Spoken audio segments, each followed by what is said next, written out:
속보 들었습니다. 속보요? 이진숙 방통위원장이 임명이 임명됐어요? 됐고요. 바로 정부 과천청사로 출근했다고 하네요. 임명되자마자 바로 이제 의결할 것 같은데요. 의견할 것 같아. 근데 저는 그게 문제라고 공영방송이사. 봐요. 저는 네. 의결하면 안 된다. 이건 법적으로 큰 문제다. 네. 이유를 하나 대겠습니다. 제가 이유. 잘 알려지지 않은 신인규가 모르는 이유. 훨씬 더 날카롭게. 언론학자. 네. 저 언론학자잖아요. 어디서 박사를 하셨어요? 미네소타 유니버시티 오브 미네소타 알겠습니다. 미네소타 그때 대학 그 사셨던 집도 저희가 네, 다 보여드렸잖아요. 봤잖아요. 예. 손석희 사장이 네. 석사만 했던 곳입니다. 저는 박사까지 했고 같은 대학입니다.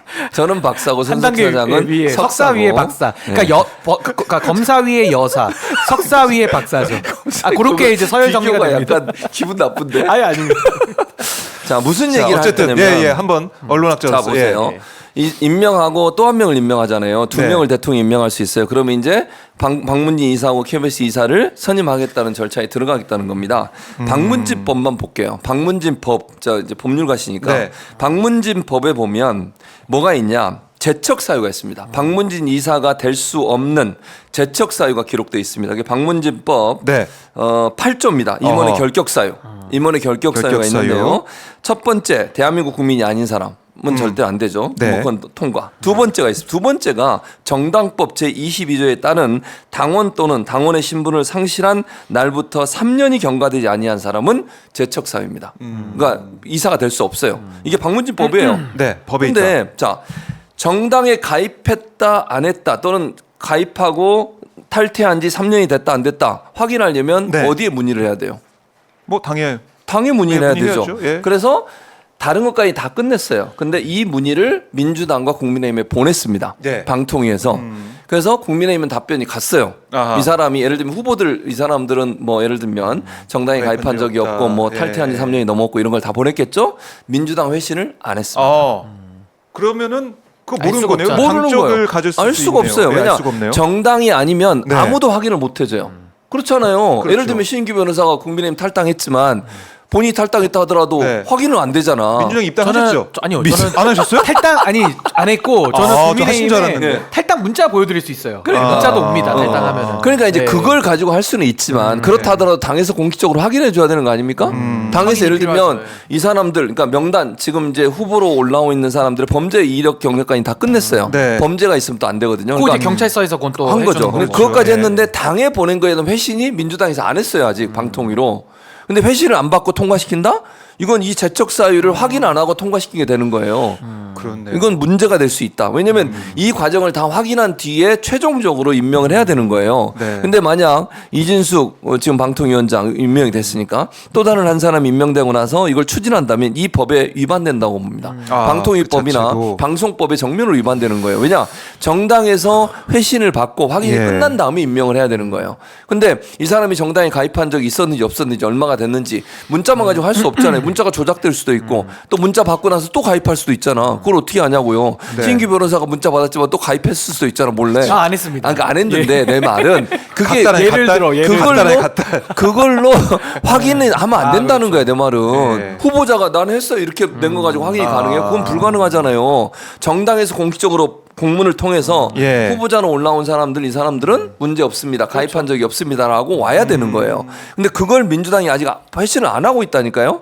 근데 그렇네요. 임명을 한다. 그러면 제척 사유에 대한 확인이 안 된 상태에서 임명을 하는 게 되는 거예요. 그럼요. 비검증 상태로. 그렇죠. 네. 그건 말이 안 되잖아요. 법에 이렇게 돼 있는데 법률가는 어떻게 생각하십니까? 아니 그러니까 이제 이게 통상의 그 절차로는 우리 최진봉 교수님 말씀이 100% 맞는데 그냥 이진숙 지금 방통위원장은 그런 거 고려 안 하는 거죠. 그냥 임명하고 네. 임명하고 나중에 그게 문제가 됐을 때 아. 뭐 법원에 가서 다퉈보겠다 그러겠지. 이런 식으로 이제 논리를 하겠지. 또 거꾸로 하겠는데 저는 이렇게 봅니다. 이진숙 방통위원장은요.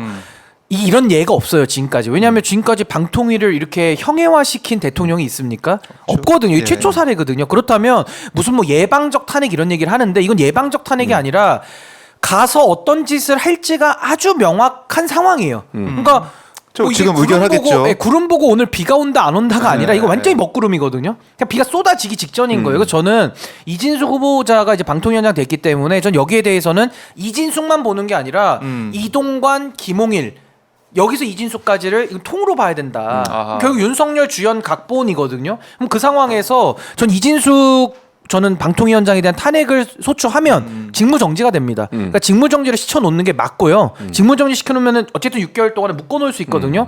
그래놓고 만약에 윤석열 대통령이 이진수 그럼 또 사임시키고 또 방통위원장 임명한다. 그때 저는 윤석열 대통령에 대한 탄핵을 저는 고려해야 된다고 봐요. 그러니까 이런 식으로 국회가 할 수 있는 권한을 최대한 써서 네. 방통위원장, 그러니까 방통위를 무력화시키는 거에 대해서는 저는 강력 대응을 해야 된다. 그래서 물론 최 교수님 말씀하신 대로 문제 있다라고 아무리 이건 주장해도 또 이진숙 위원장이 이걸 뭐 고려할 사람으로는 안 보이기 때문에 저는 방통위가 2인 체제에서 위법한 지금 위법한 상태에서 위법한 결정을 하고 있다라는 것을 좀 부각시킬 필요가 있다. 그리고 저 그렇게 일단 생각합니다. 이게 행정 조치에 들어가야 돼요. 행정법원에 가처분 신청해서 즉시 정지를 시켜야 됩니다. 민주당 입장에서 만약에 통과를 시키면 통과되면. 그러면 왜냐하면 이 법에 의해서 이건 확인이 안 된 상태에서 임명을 했기 때문에 죄책 사유가 발생할 수 있는 위험성이 네. 있으니까 심각한 손해가 올 수 있잖아요. 잘못되면 그래서 8월 12일이 임기예요. 그러니까 아직 예. 시간이 좀 남아 있어요. 이 사람 취임하려면 만약에 통과시키더라도 그러니까 그 사이에 행정법원의 판단을 받아보고 가처분 신청이 어떻게 될지를 기다려 봐야 된다. 선임 결정 중지 가처분 그렇죠. 뭐 이런 그걸 것들을 해야 돼요. 고려하자. 빠른 그렇지. 시간 안에 해야 된다. 그러니까 그것도 하고 예. 이진숙 전 위원장에 대한 탄핵도 당연히요. 해야 이제 아, 직무 그럼. 정지가 되니까 그걸 당연하죠. 해놔야 되는 두 가지를 같이 가야 돼요.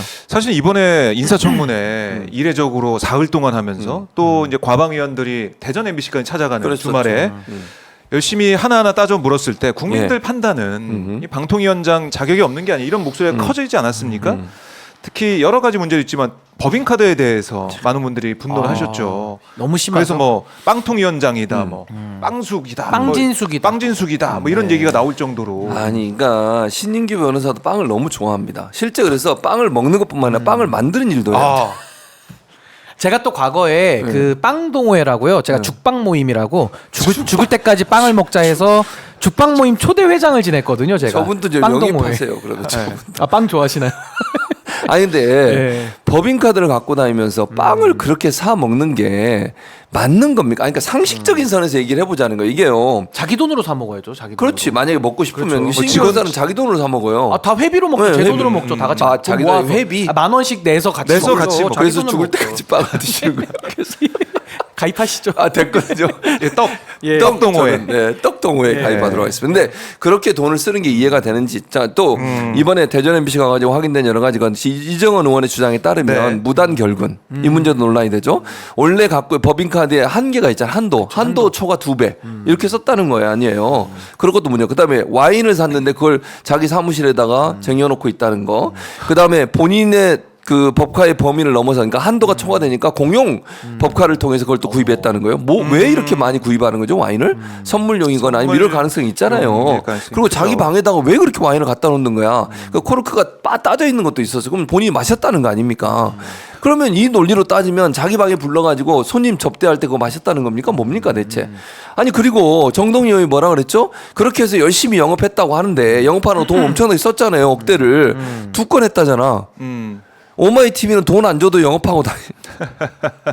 이게 말이 되냐고. 뭐 박문진 이사 당시 네. 박문진 이사도 만나고 그래서 맛있는 거 먹고 이런 그랬다는 그러니까 거 그리고 아니에요? 호텔 가고 네. 노래방도 그다음에 가요, 노래방. 자기 또 그 석사를 2개나 했더라고. 예. 그래서 근데 그 맞아요. 밤에 공용차를 타고 학교를 가요. 거기 가서. 이것도 말이 안 되잖아요. 주차요금도 법카로 하고. 법카로 하고 이게 무슨 그래놓고 그렇게 문제를 삼으면 뭐라 그래? 다 영업 활동이래. 한 푼도 쓴 적이 없대. 보리밥집에서 10,000원 얼마 먹고 네. 새벽 4시엔가 또 쓴 것도 있다며요. 빵집에서. 이게 새벽 4시에 영업을 해요? 새벽 몰라요. 새벽 몇 시에 먹었대.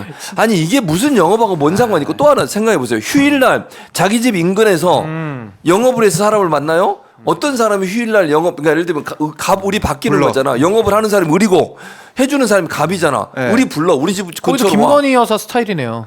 검사를 부르듯이. 신기 변호사가 부르면 오실 거예요? 내가? 휴일날 오라고. 이런 그러니까 이런 반응인데. 그렇죠. 이런 반응이죠, 이런 네, 이런 반응인데 바로. 그게 말이 되냐? 그것도 자기 집 근처로 원래 자기가 찾아가는 거예요. 을이면 그렇잖아요. 영업하러 가는 사람은 직접 찾아가서 그분 편한 시간에 어떻게든지 만나려고 하고 얘기해서 영업을 해서 뭔가 협찬이나 광고를 받아오려고 노력을 해야 되는 거지. 휴일에 자기 집 근처로 와서 뭘 먹는다? 그것도 뭐 옷 6,000원, 10,000원 이렇게 무슨 이게 영업하고 뭔 연관성이 있냐고요. 진짜 이해를 못. 근데 저는 우리 최 교수님께서 상세한 부분 잘 설명해 네. 주셨는데 그냥 저는 한마디로 표현하면 도덕성으로는 파탄이고 파탄을 넘어서서 이제는 실정법 위반으로 처벌을 감수해야 될 상황이다. 네. 그러니까 과거에도 그 인사청문회 하다 보면은 청문회 과정에서 위법 사항이 드러나면 고발당하고 재판 넘어가는 경우 되게 많거든요. 그러니까 저는 이진숙 이제 위원장 같은 경우는 물론 위원장이 오늘 취임은 하겠습니다만은 이 드러난 사실에 대해서 범죄가 없어지는 건 아니에요. 그러니까 저는 그 범죄 혐의에 대해서 당연히 고발이 들어가야 되고 물론 수사 기간이 얼마나 또 움직일까는 좀 두고 봐야겠습니다만은 네. 원칙대로 처리해야 된다. 그러면은 빵진숙은 깜빵으로 지금 이런 얘기들이 나오고 있어요. 그러니까 온라인상에서 나오고 있습니다. 댓글로도 그리고 올라오고. 저도 네. 변호사 하면서 처리하는 사안들 보면요. 1인 회사 있지 않습니까? 그러니까 MBC까지 갈 것도 없고 그냥 네. 1인 주식회사 만들어서 법인카드. 그죠. 회사를 잘못 운영해가지고 자신의 생활비와 법인의 자산을 혼용시켰었을 처벌당해요. 때 처벌받고 구속당해요. 처벌받아요. 네, 맞아요. 근데 일반인들은 다 그렇게 살고 법을 지키는데 이진숙 당시 위원장은 MBC 사장 시절에 네. 해도 너무하잖아요. 그러니까 이거는 법 위반 사항을 저는 명명백백하게 처벌로 이건 다스려야 될 아니 사안이다. 무슨 주유소에 저는 봅니다. 비행기 타고 갔어요? 전차 탱크 타고 갔어? 전차. 이거 뭐 하는 거예요 진짜? 후전차. 200만 원이라며 주유소에서 200만 원 넣을 수 있어요? 아무리 근데 넣어도 지금 기름도 싸가는 거 아니에요? 뭐 어디다 팔려고? 와인도 와인처럼 싸가고 기름도 이렇게 통에다가 싸가가지고 진짜 어처구니가 없더라고. 아니 근데 그게 뭐 이제 본사라고 하더라고 SK 본사. 일부러 찾아갔다는 얘기도 있어요. 상품권을 거기서 이제 파니까. 그러니까 이게요, 쓴거 아니냐? 그냥 1회 200만 원. 그냥 넘어갈 수 있는 문제는 아니다라고 그런 저는 의혹도 봐요. 지금 나오고 실정법 있습니다. 위반의 소지가 너무나도 많습니다. 네. 자 그렇게 되면은 결국 이진숙 후보자 방통위원장 되면 법카 나옵니까?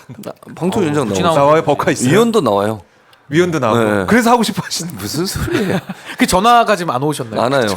그래서 제가 정당 가입을 안 하는 이유가 아까 그 재척사유 제가 말씀드렸잖아요. 어쩐지 조항을 너무 정확하게 다 잘 외우고 알고 계셔가지고 있죠. 역시 방통위원 자기 일이야, 관련된 자기. 건 방문진까지는 다 커버가. 네, 다 알고 있습니다.